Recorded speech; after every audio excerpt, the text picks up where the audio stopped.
Painot, pirming nanginginutan.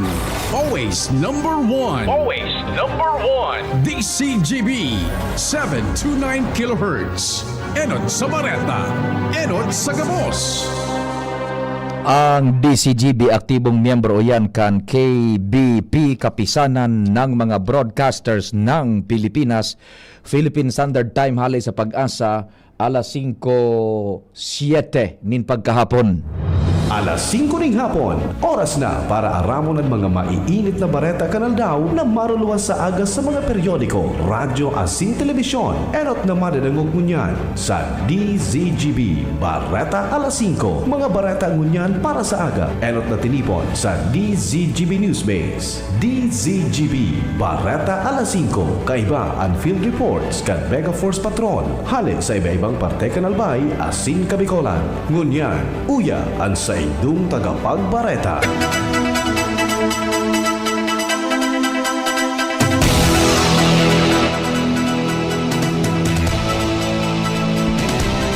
Maray na hapon sa pangaran kang News Base kan Mega Force Patrol asin kan Technical Department. Ako po ang sa indong magiging tagapagbareta si Pio Fernandez Digdipo sa DZGB, mga bareta ngunyan para sa aga. Enot sa dispatchos kan mga bareta sa lado lokal. Nasa linya ang Mega Force Patrol si kumpadreng Alarmario. Padingal, maray na hapon, please go ahead na. Approve na kan sanggunian panlunsod ang paderbi sa humapon cockpit sa Mayo 1, 2 asin 5 para sa kapistahan sa barangay humapon Mayo 5. Rekomendasyon ini ni City Councilor Lao Beltran, Chairman kan Committee on Games and Amusement and Entertainment. Ang entero mga paderbi sa umapon cockpit nag-aagi sa approval at sa gunian panglunsod partikan proseso para masabing legal ang pabulang. Sa Ligaspi, duwaman sa ng bulangan ang lisensyado na pwedeng magpaderbi ang umapon asin ang Rawis cockpit. Alagad ang Rawis under renovation ko niyan, under new management pa. Kaya humapon miyadag sa ang mga parabulang. Alarmario, DCGB. Ang baretang ini hatod sa Indukan. Leon Extra Strong Beer. Bangis sa sarap. Bangis sa sulit. Thank you so much, kumpadreng Al.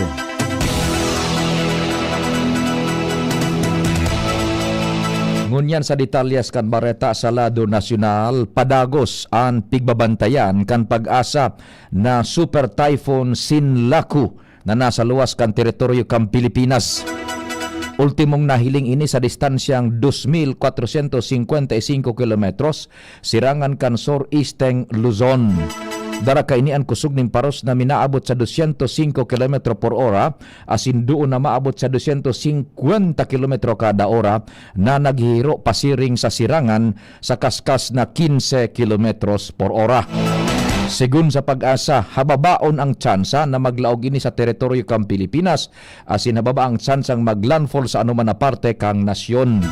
Dai maning nahihiling na direktang epekto ang nasabing super typhoon sa Pilipinas sa mga masunod na aldaw.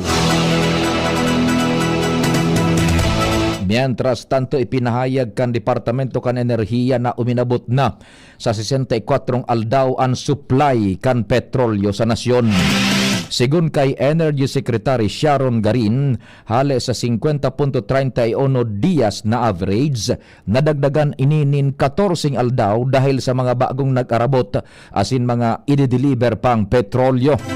Sa datos kana Departamento da Enerhiya, ang supply kana kada produktong petrolyo, iyon mga minasunod: gasolina, madurar pa inin ni 54.38 dias, crudo 48.9 dias, LPG 36.27 aldaw, kerosina 104.73 na aldaw, jet fuel 67.65 dias, asin fuel oils 49.96 dias.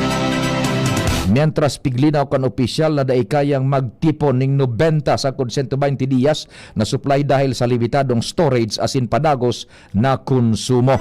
Dagdag pa niya, nag-iibaan kasiguraduhan kan delivery depende sa nasyon na pinaghalian asin klase kan kontrata. Sa ibong kaini siniguro kan Departamento kan Enerhiya na mantinido ang supply mantang padagos ang pagkuaning dagdag na petrolyo sa tahaw kan tensyon sa Medio Oriente. Balikan tan detalyes kan mga bareta sa lado lokal. Nasa linyaan OJT kan Bicol University, si Jennifer Vinzon may dagdag na istorya. Jennifer, marhay na hapon. Go ahead na. Aprobado na kan sangguni ang panlalawigan kan Albay ang Municipal Ordinance Number 035/2006 o kadiwa kan banwaan kan ginubatan sa ika-37th regular session ngunya na aldaw. Ang report na nirepresentar ni Board Member Wilfredo Das Maronilla, Chairman kan Committee on Agriculture and Fisheries, sa pagpapatibay kan programa tanganing masigurado ang padagos na supply kan pagkaon asin diretsong pamilihan para sa mga paraoma asin para sira. Sa ginibong committee hearing kan Abril 13, suportado kan komite ang intensyon kan ordinansa lalo na sa pagpapakusog kan food security asin pagtabang sa mga lokal na producer. Pero igwanin rekomendasyon na baguhon ang ibang probisyon, kaipuhan daw klaruhon ang Section 2A, tanganing siguraduhong maibutang asin magamit ang halagang 100,000 pesos sa annual investment plan asin taunang budget kan badwaan. Dagdag na bareta, Jennifer Vinzon, DZGB News. Thank you so much, Jennifer. Mientras tanto, balikan tan detalyes kan mga bareta sa lado nasyonal. Nangapudan ang Association of Southeast Asian Nations o ASEAN sa Estados Unidos asin Iran na ipagpadagos ang negosasyones para sa panghaluyan na katrangkiluhan kasunod kan sa indang kasunduan na 2 semanang ceasefire. Inumaw kan ASEAN ang papel kan Pakistan asin iba pang lado sa pagbusol kan kasunduan asin ipinahayag ang importansya kan diplomasya, pagrespetar sa international law asin pagpundok kan labanan sa Medio Oriente. Tinawan doon kan ASEAN ang seguridad asin libredong pagbiyahe sa Strait of Hormuz. Sigun kay Department of Foreign Affairs Secretary Maria Teresa Lazaro, pinag-aadalan kan ASEAN ang pagbilog ng Crisis Communication Protocol tanganing mapadali ang koordinasyon sa panahon kan krisis mantang pigpapakusog ang kooperasyon sa enerhiya asin seguridad sa pagkaon sa rehiyon. Mabueltan detalyes kan mga bareta, pakalis kan nagkapirang pagirumdom. Ang atay ay importanteng organ ng katawan. Sa unhealthy lifestyle, maaari itong madamage at humina. For liver health, ay Liverate Pro. Ang Liverate Pro ay silimarin and vitamins. With proper diet and exercise, it may help maintain liver health. Liverate Pro ay maaari ding makatulong sa treatment ng chronic inflammatory conditions tulad ng fatty liver. Take it from the pro. Mag-liver up na. Liverate Pro. Mabibili ang Liverate Pro sa lahat ng leading drugstores nationwide. Silimarin plus multivitamins is the generic name of Liverate Pro. If symptoms persist, consult your doctor. Para sa maayos na liver function, Liverate Pro. Liver up na tayo with Liverate Pro. Realize true comfort and relaxation at Dorotea Resort and Spa, a perfect venue for family outings, couple retreats, and various functions such as weddings, birthday parties, corporate seminars, and conferences. Dorotea Resort and Spa. We have backpackers rooms, standard rooms, deluxe, suite, and a penthouse. Also, relax and rejuvenate with our spa's invigorating treatments, services, and facilities. Dorotea Resort and Spa, Kahugutan, Bakakay, Albay. For reservation, contact us at 0917-777-5734. Find us on Facebook, Dorotea Resort and Spa. Relax, rejuvenate, and enjoy. Only here at Dorotea Resort and Spa. Sulit na extra strong beer ba hanap mo? Ito na, ang Leon Extra Strong Beer. 7% ABV. Ngayon, may mapangis na promo pa. Bili ka ng 2 litro, may libreng 500 ml na. Sa 200 pesos SRP lang, may 2.5 litro ka na. Pangis na tama!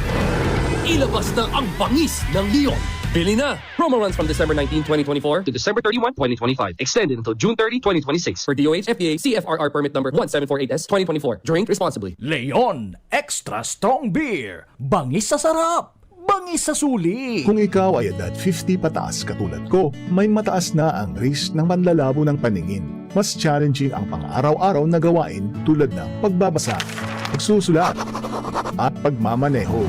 Ang Optin ay may lutin na maaari makatulong sa kalusugan ng mata, nilalabanan ang epekto ng glaucoma, macular degeneration at katarata. Kitang-kita ang kalusugan. Mabibili ang Optin sa mga pangunahing butika nationwide. Mahalagang paalala, ang Optin ay hindi gamot at hindi dapat gamitin panggamot sa anumang uri ng sakit. Balikantaan detalyes kan mga bareta sa lado nasyonal. Nakauli na sa nasyon ang 496 na Pilipino hali sa Bahrain asin Dubai sa tahaw kan tensyon sa Medio Oriente susog sa Department of Migrant Workers o DMW. Sigun sa ahensya, nainot nang naglanding sa Ninoy Aquino International Airport, lunad kan Gulf Air kasuudmaan mga Pinoy na hali sa Bahrain. Kasabay digdian 106 na OFWs asin sa indang 48 kafamilyas. Bandang alas 3 manin hapon, nag-ugpa ang ikasyam na chartered flight hali sa Dubai, United Arab Emirates sa Villamor Air Base. Kaiba ng digdian 255 OFW asin 87 nindang kafamilyas. Tinawan man kan DMW ang mga Pinoy nin tabang finansyal, medikal, pagkaon, pamasay, pauli sa kanya-kanyang lugar asin para mientras na madadagozan. Mientras na sa kabilugan, uminabot na sa 4,234 OFW asin 1,170 dependent na nakauli sa nasyon sa irarom kan Whole of Government Repatriation Program poon kan Marso 5 sigon pa sa DMW. Mientras tanto, day nag-atindir si Vice Presidente Sara Duterte sa House Committee on Justice Impeachment hearing kontra sa sayang ngunya na Martes. Nakapuesto ang tukawan kan Vice Presidente sa pagultanan kan impeachment complaint endorsers na sinda mamamayang liberal Party List Representative Leila de Lima asin Manila 6th District Representative Benny Abante. Magigirumduman na nagsumitir si VP Sara nin petisyon sa Korte Suprema tanganing hagadon ang temperamenteng pagpapundo kan nasabing proceedings. Kunestion man niya ang subpina na pinag-isyu kan komite. Sa katakod pang bareta, pinaglinaw ni Justice Panel Chairman asin Batangas Representative Jervil Luistro na bako trial ang pigigibukan kamera kundi sarong pangenot na proseso tanganing siguruhon kung may probable cause o magkakanigo na basihan para isakat ang kaso sa Senado. Tinawan do ni Luistro na ang kamera may eksklusibong deretsos na magpuon kan impeachment. Mantang ang Senado naman ang magsiserving impeachment court na iyon mahusgar kung guilty or not guilty ang sarong impeachable official. Pinahimutika naman kan official na nakalampas sa diretsos ang komite. Sa may relasyon pang bareta, ikinaugma kan kampo ni Vice Presidente Sara Duterte ang panibagong pasabog ni Ramil Madriaga, partikular ang ipinaluwas na handwritten letter na may petsang Abril 11, 2026. Kasabay sa nakapalaman sa surat ni Madriaga ang plano ni dating Presidente Rodrigo Duterte na patalsikon sa pwesto si Presidente Bongbong Marcos Jr. tanganing isalida si Vice Presidente Sara Duterte. Sigun kay abogado Salvador Panelo, abogado ni VP Sara, mas pabor sa inda kung magtaram si Madriaga. Sinabi ni Panelo na sa pagtestigo ni Madriaga, maluwas ang mga luho sa kredibilidad kaini asin mapapatunayan ang sayang pag-utik. Pinahimutika naman kan legal team ni VP Sara ang mga aligasyon ni Madriaga may kinaaraman sa pigasabing secret term sharing agreement asin pagpapatalsik kay PBBM asin ang akusasyon na assassination plot laban sa presidente. Sa may koneksyon pang bareta, presumed innocent. Ini ang pahayag ni Manila 6th District Representative Benny Abante sa mga naghagad na idiskwalifikar si Ramil Madriaga bilang testigo sa impeachment hearing kontra kay Vice Presidente Sara Duterte ngunya na Martes. Sigun kay Abante, ironic nin marhay ang mga kritiko na naghagad na presumption of innocence para kay VP Sara mantang kasabay kay ni napigbabalo na idiskwalifikar ang testigo base sa daipaman na patunayan na kaso. Sigun kay Abante na kung nagtutubod kita na kung daipa nakukonvict kan korte, suspect ang napud kaiyan. Kaya maliwanag na kung presumed innocent si VP Sara, dapat man na presumed innocent man si Ramil Madriaga. Sa iba pang bareta, para mientras na nakalibre sa karsel si Dasmariñas Cavite Representative Kiko Barzaga, makalis na magpiyansa sa 8 kasong magkakasiblag na cyber libel sigon sa Cavite Police Provincial Office o PPO. Basado sa Dasmariñas Component City Police Station, nakalibre man tulos ang kongresista kasubanggi, makalis ang voluntaryong pag-surrender kasunod kan ipinaluwas na mandamiento de arresto kan Makati City Regional Trial Court. Nagpiyansa si Barzaga ng kabilugan na 384,000 de pesos para sa 8 bilang nin kasong cyber libel. Nag-ugat ang kaso kan kongresista sa iyang online post kung saan pinag-akusaran ang negosyanteng si Enrique Razon nin panunuhol sa mga kongresistang miyembros kan National Unity Party tangani na suportaran ang speakership bid ni dating House Speaker Martin Romualdez sa irarom ka na 20th Congress. Mientras tanto, lauman na ipapautob ng unyan na bulan ka na Departamento de Agricultura ang price cap sa imported na bagas. Sigun kay Department of Agriculture Secretary Francisco Chiu Laurel Jr. na nariparo kay ining masyadong halangkaw ang presyo ng imported rice sa merkado kay po na ining makontrol. Nagkakawat ini sa 55 pesos sagkod 57 pesos na dapat 50 pesos na ang kada kilo. Apwera sa halangkaw na presyo nagkakaigwa naman ng profiteering sa nasabing klase nin bagas. Mientras tanto, aminado man ang Departamento de Agricultura na magiging dakulang agyat para sa mga paraoma ang panahon nin pagtanom.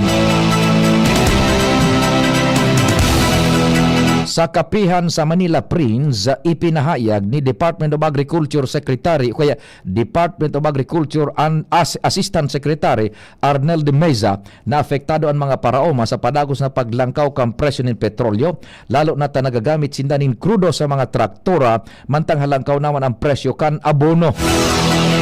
Afuera digdi sigon pa kay De Meza na sangunyan daing nahihiling na problema ang supply kaya sa supply ang pagbabakal nin urig asin manok pero nagkakaproblema sa pagbakal nin gulayon. Paliwanag din De Meza na nagdoble ang singilan kan mga lunadan na pigamit kan pagkuaning supply nin gulayon kaya nagitaas ang kantidad asin ang kantidad kaini mantang nagdidiit man ang nag-iimportar. Maging ang mga parasira apektado ng marhay dahil dain na naglalawod ang nagkapera sa inda, lalo na ta naglobo ang presyo ng petrolyo kung saan nagbabalyo na sana sa inda nin ibang trabaho. Apisar kaini sinabi ni De Meza na nagigibo na sila nin mga paagi arog kan distribution ng fuel assistance asin pagkapadara nin mga kadiwa truck para sa pagkaon asin supply. Mientras tanto, inakusaran kan Pilipinas ang nagkapirang Chinese fishermen na nagagamit ning cyanide sa kadagatan kan Spratly Islands, partikular sa Ayungin Shoal na haloy ng pinag-aaragawan. Sigun sa National Security Council, nagpo na nasabing aktibidad kanakalis na taon sa palibot kan Second Thomas Shoal, sarong lugar na importante sa shipping lanes asin mayaman sa rekursos naturales. Sinabi ni NSC Assistant Director General Cornelio Valencia na ang paggamit ning cyanide sarong klase nin sabotahe na may katuyuhan na halion ang mga sira sa lugar na nagsisirbing pagkaon kan mga soldados na Pilipino na nakadeploy sa BRP Sierra Madre. Dagdag pa kaini na posibleng igwaman in peligro sa salud kan mga soldados dahilan ta kontaminadong tubig asin pagkaon mantang pwede man na makaraot sa bahura. Sa pangarang ka nagsururat kan informasyon sa pangenot ni News Director Mardela, Jen Matthew Balyaran, Mega Force Patrol Padingnal Baldo sa Master Control, sa IT si Jerome Nico Martinez, ako po si Pio Fernandez. Salamat, Diyos marhay na hapon.